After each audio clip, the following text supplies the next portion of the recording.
Welcome back to Albums Born Today, where we delve into the history behind albums celebrating their release. It's March 28, 2024. Let's explore what the past has in store for us today.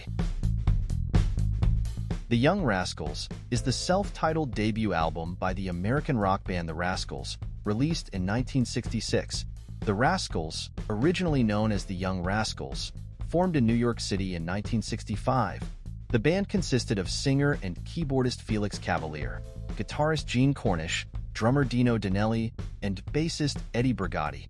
They quickly gained attention for their energetic live performances and soulful sound. The Young Rascals was recorded in 1966 at Atlantic Studios in New York City. The album was produced by the Rascals themselves, along with Tom Dowd and Arif Mardin. The band's raw energy and tight musicianship were captured in the studio, resulting in a dynamic debut record. The album blends elements of rock, soul, and rhythm and blues, reflecting the band members' diverse musical influences. Felix Cavaliere's soulful vocals and Hammond organ playing, combined with Gene Cornish's bluesy guitar work and the tight rhythm section, created a distinctive sound that set the Rascals apart from their contemporaries. The Young Rascals includes several hit singles, including Good Lovin', You Better Run, and I Ain't Gonna Eat Out My Heart Anymore. These songs became instant classics and helped establish the Rascals as one of the most exciting new bands of the 1960s. The album was a commercial success, reaching number 15 on the Billboard 200 chart. The album's energetic sound and catchy melodies resonated with audiences across the United States. The Young Rascals remains a beloved classic of 1960s rock music and is regarded as one of the finest debut albums of the era. Its timeless songs and soulful performances have ensured its enduring popularity among fans of rock, soul, and rhythm and blues.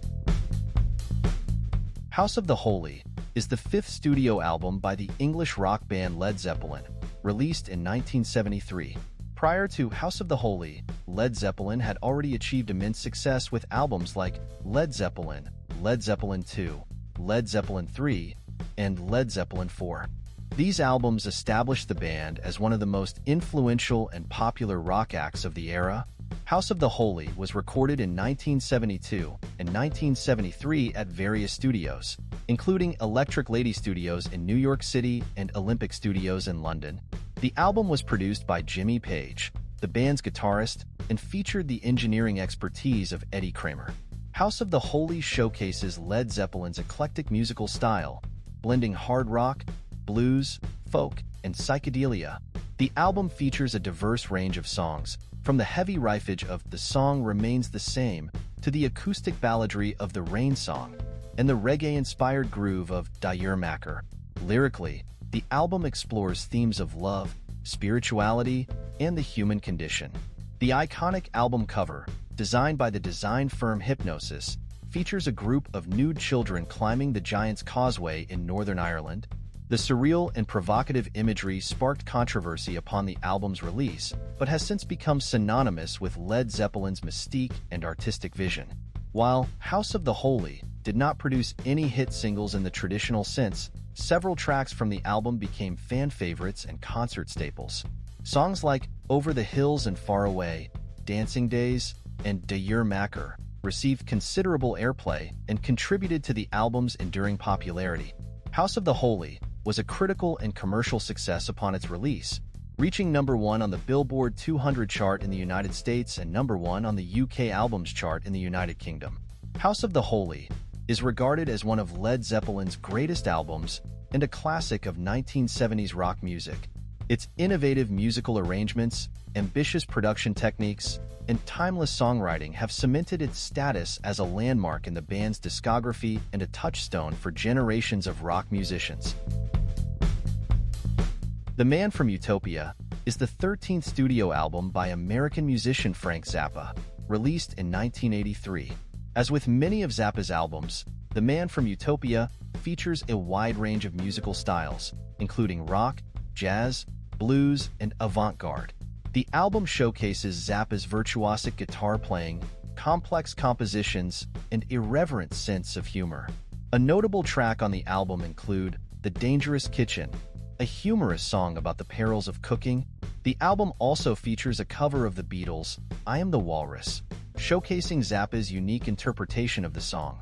The Man from Utopia courted controversy with tracks like The Jazz Discharge Party Hats, which features explicit sexual dialogue. The Man from Utopia received mixed reviews from critics upon its release. Some praised Zappa's musical experimentation and irreverent humor, while others found fault with the album's uneven quality and controversial content. Commercially, the album did not perform as well as some of Zappa's previous releases. While it may not rank among his most celebrated albums, it nonetheless offers a snapshot of Zappa's eclectic musical vision and uncompromising artistic integrity. Despite its initial reception, The Man from Utopia remains a fascinating chapter in Frank Zappa's oeuvre, showcasing his willingness to push boundaries and challenge conventions. The album's eclectic mix of styles and irreverent humor continue to inspire musicians and fans alike. Giraud is the sixth studio album by American singer Al Giraud, released in 1983. By the time Giraud was released, Al Giraud had already established himself as a prominent jazz and R&B vocalist. He had released several successful albums and gained recognition for his distinctive vocal style, which combined elements of jazz, pop, and scat singing. For Giraud, Al Giraud collaborated with renowned producers Jay Graydon and Nile Rodgers. Graydon had previously worked with artists like Earth, Wind and Fire and George Benson, while Rodgers was known for his work with the band Chic and his production for artists like David Bowie and Madonna. Giraud features a blend of jazz, R&B, pop, and funk influences.